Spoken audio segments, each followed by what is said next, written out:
Hello friends, आज हम बात करेंगे इम्पोर्टेंट और यूजफुल टॉपिक के बारे में। आज हम बात करेंगे ब्लड थिनिंग मेडिकेशंस के या मेडिसिन जो खून पतला करती है उनके कुछ इम्पोर्टेंट साइड इफेक्ट्स के बारे में। क्या कॉमन प्रॉब्लम्स हो सकती है अगर किसी व्यक्ति को हम खून पतला करने की दवा देते हैं तो। टॉपिक पर जाने से पहले जो लोग हमारे चैनल पर नए हैं उन्हें रिक्वेस्ट करूँगा कि वीडियोज़ को लाइक और शेयर करें और चैनल को सब्सक्राइब करें। देखिए, अगर किसी व्यक्ति को ब्लड थिनिंग या खून पतला करने की दवा दी जा रही है तो सबसे ऑब्वियस साइड इफेक्ट तो होगा कि खून ज़्यादा पतला हो सकता है, तो उससे ब्लीडिंग हो सकती है। ये ब्लीडिंग कहीं पे भी हो सकती है, खांसी में, उल्टी में, मोशन में, कहीं पे भी हो सकती है। ज़्यादातर खांसी में, उल्टी में, मोशन में अगर कहीं पे भी ब्लीडिंग हो यूरिन में तो इसको मैनेज किया जा सकता है। ये उतनी ज़्यादा सीवियर या सीरियस ब्लीडिंग की कैटेगरी में नहीं आता और ज़्यादातर इसको मैनेज करना उतना टफ नहीं पड़ता है। बहुत अगर किसी का ज़्यादा खून पतला हो जाए और किस्मत खराब हो और दिमाग की नस कच्ची हो तो ब्रेन में भी ब्लीडिंग हो सकती है। अगर ब्रेन में ब्लीडिंग होती है तो वो काफ़ी डेंजरस माना जाता है और उसको मैनेज करना काफ़ी ज़्यादा मुश्किल पड़ता है, क्योंकि इस तरह के पेशेंट को लाइफ टाइम प्रॉब्लम आती है और जान का काफ़ी ज़्यादा खतरा हो जाता है अगर किसी व्यक्ति को ब्रेन में ब्लीडिंग हो जाए। चांस काफ़ी कम है, डिपेंड करता है कि पेशेंट को कौन सी दवा चल रही है, कितने डोज पे चल रही है, कितनी सारी दवाएं चल रही है, और पेशेंट के खुद के रिस्क फैक्टर्स पर डिपेंड करता है कि पेशेंट को खुद के बॉडी कैसी है, उसकी उम्र कैसा है, उसका बॉडी वेट कैसा है, उसको पुरानी कोई ब्लीडिंग की हिस्ट्री है कि नहीं। और कई बार बहुत सारी चीज़ें तो किस्मत पर डिपेंड करती है कि किस्मत खराब है तो रिएक्शन हो जाएगा और ब्लीडिंग हो जाएगी। तो ये सारी चीज़ें हैं जो गवर्न करती हैं कि पेशेंट को ब्लीडिंग होगी कि नहीं। ब्लीडिंग ज़्यादातर ये स्पॉन्टेनियस ब्लीडिंग की कैटेगरी में आता है। इसके अलावा एक और प्रॉब्लम ये भी है कि किसी किसी को चोट लगने पर या कहीं पे एक्सीडेंट वगैरह हो जाए तो ब्लीडिंग कई बार इतनी ज़्यादा होती है कि वो रुकती नहीं है। एक पिन लग जाए या छोटा सा कोई चाकू वाकू भी लग जाए किचन में भी तो कई बार ब्लीडिंग नहीं रुकती है या रुकना मुश्किल हो जाता है, बहुत देर लगती है, मुश्किल से कंट्रोल होता है। ये भी एक बड़ा प्रॉब्लम होता है अगर किसी व्यक्ति को खून पतला करने की दवा चालू है। कई बार स्किन वगैरह में भी इकाइमोटिक स्पॉट्स आ जाते हैं, ब्लड के पैचेस आ जाते हैं जो कि डार्क कलर के या ब्राउन इस कलर के पैचेस होते हैं, पर्पल कलर के पैचेस होते हैं जो कि अलग अलग जगह पे बॉडी के स्किन पे बन सकते हैं, जो कि कई बार जाने में पेशेंट को ये पैचेस की वजह से कोई पेन यूजली नहीं होता, किसी किसी को थोड़ा खुजली वगैरह हो सकती है पर अदरवाइज इससे पेन यूजली नहीं होता। और ये ज्यादातर पैचेस को जाने में कम से कम 1 से 1.5 महीना का टाइम लगता है। दाग रहता है, उसके बाद अपने आप चला जाता है, फिर कोई दिक्कत नहीं होती, उसको दाग को हटाने के लिए कुछ करना नहीं पड़ता। लेकिन वो एक प्रॉब्लम है कि जिसकी वजह से कई बार लोगों को दिक्कत आती है, खासकर जो लोग स्ट्रॉन्ग ब्लड थिनिंग मेडिकेशंस पे रहते हैं। तो ये ब्लीडिंग का जो साइड इफेक्ट है ये सबसे बड़ा है, चाहे वो ट्रॉमा रिलेटेड ब्लीडिंग हो या खुद से होने वाला ब्लीडिंग हो। कहाँ पे ब्लीडिंग हो रहा है, कितना ब्लीडिंग हो रहा है, ये सारी चीज़ें डिसाइड करेंगी कि पेशेंट को कितना प्रॉब्लम होने वाला है। मान लीजिए पेशेंट को बहुत ज़्यादा ब्लीडिंग और कंट्रोल नहीं हो रहा है तो आपको खून पतला करने की दवा को बंद करना पड़ेगा, तो एक्स्ट्रा खून पेशेंट को चढ़ाना पड़ेगा और क्लॉटिंग के पैरामीटर्स को नॉर्मलाइज करने के लिए भी दवा देनी पड़ेगी। ये दवाएं आप देते हो, ब्लड चढ़ाते हो, तो फिर प्रॉब्लम होती है कि खून ज़्यादा गाढ़ा हो जाए तो फिर स्टेंट वेंट का प्रॉब्लम आना चालू हो जाता है, वाल्व में क्लॉटिंग का रिस्क बढ़ जाता है। तो ये सब भी अपने आप में रिस्क होता है। ब्लीडिंग अगर बहुत ज़्यादा हो जाए तो अलग से ब्लड चढ़ाना पड़ता है, ब्लड के रिएक्शन वगैरह होने का प्रॉब्लम भी हो जाता है, उससे किडनी वगैरह पे भी साइड इफेक्ट्स हो सकते हैं।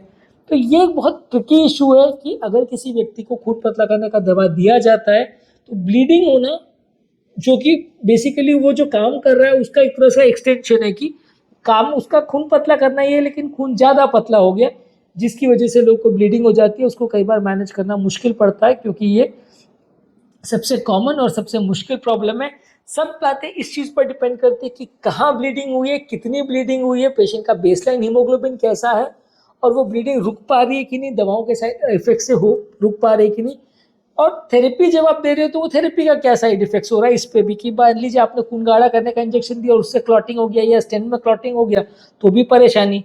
जो ब्लीडिंग वो माइनर थी लेकिन आपने जो खून गाढ़ा करने का इंजेक्शन दे दिया तो क्लॉटिंग बहुत ज़्यादा हो गई, या आपने दवा दिया स्टेंट को बचाने के लिए लेकिन उसके बदले ब्लीडिंग इतनी ज़्यादा हो गई कि वो अनमैनेजेबल हो गई। तो कौन सी चीज़ कितना सीवियर हो रही है पेशेंट को वो कई बार केस टू केस वेरी करता है। कहाँ ब्लीडिंग हो रही है, कितनी ब्लीडिंग हो रही है, कहाँ क्लॉटिंग हो रही है, कितनी क्लॉटिंग हो रही है, ये सारी चीज़ों के बेसिस पर डिसाइड होगा कि दवा का रिस्पॉन्स कैसा आ रहा है, दवा से रिएक्शन तो नहीं हो रहा। इसके बेसिस पर डिसाइड होगा कि लॉन्ग टर्म पेशेंट को प्रॉब्लम आएगी कि नहीं। इसके अलावा थोड़े बहुत और इफेक्ट्स भी हो सकते हैं कि जैसे किसी को एलर्जी हो सकता है, रैशेज वगैरह हो सकते हैं, इचिंग हो सकता है, सांस लेने में तकलीफ चेहरे पे सूजन, लिप्स और टंग्स वगैरह पे सूजन हो सकता है, जिनको एलर्जिक रिस्पॉन्स है उनको एलर्जी हो सकती है। कुछ पेशेंट को स्टमक अपसेट या जीआई इश्यूज हो सकते हैं, एलर्जी हो सकता है, इंडाइजेशन हो सकता है, नोजिया, डायरिया, इस वक्त पेट से रिलेटेड इश्यूज हो सकते हैं, जो कि कुछ ब्लड थिनिंग मेडिकेशन के साथ होता है। कुछ पेशेंट को टेम्पररी माइल्ड हेयर लॉस हो सकता है, बाल झड़ सकते हैं, ऐसा कुछ लोगों में देखा जा सकता है। इसके अलावा कुछ पेशेंट को कोई और मेडिसिन या कोई हर्बल सप्लीमेंट्स या कोई अलग से दवाइयाँ चल रही है, तो उनसे आपस में रिएक्शन हो सकता है, जिससे कई बार पेशेंट को ब्लीडिंग या क्लॉटिंग का प्रॉब्लम हो सकता है, या वो पर्टिकुलर दवा का इफेक्ट भी कम ज़्यादा हो सकता है इन दवाओं की वजह से।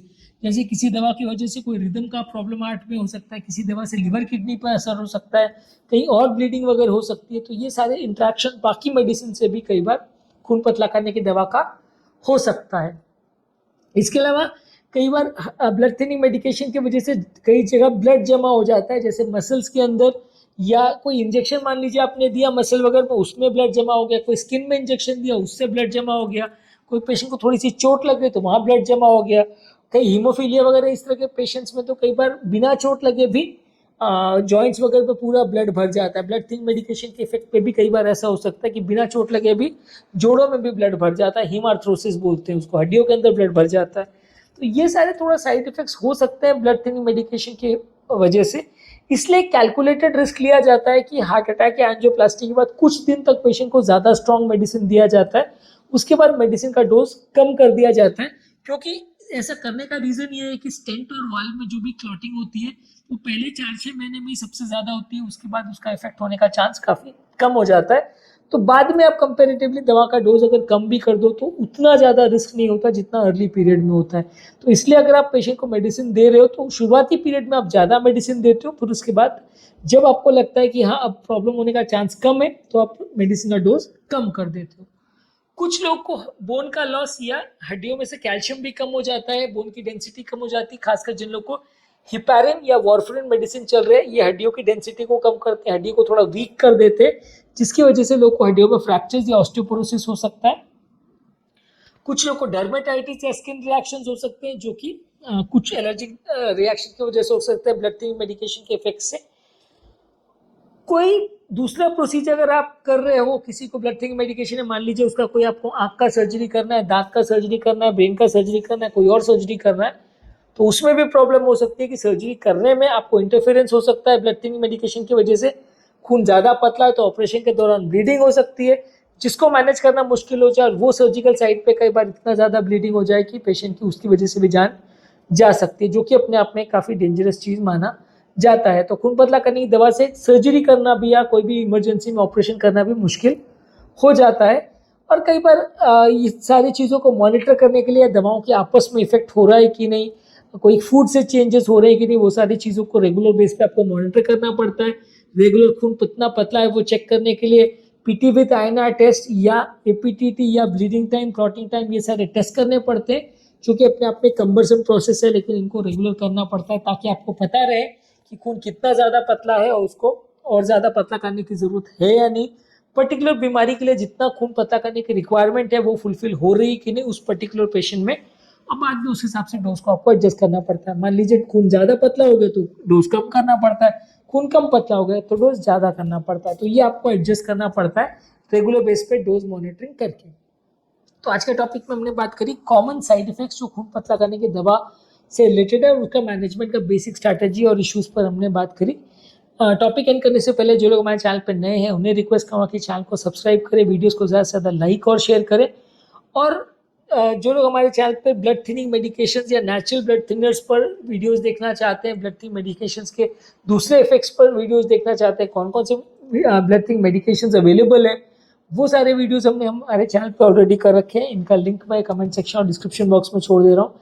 कार्डिक मेडिसिन पर भी हमने काफ़ी वीडियो किया, आप उन्हें भी चेकआउट करें तो आपको काफ़ी कुछ नया सीखने और जानने को मिलेगा। Thank you.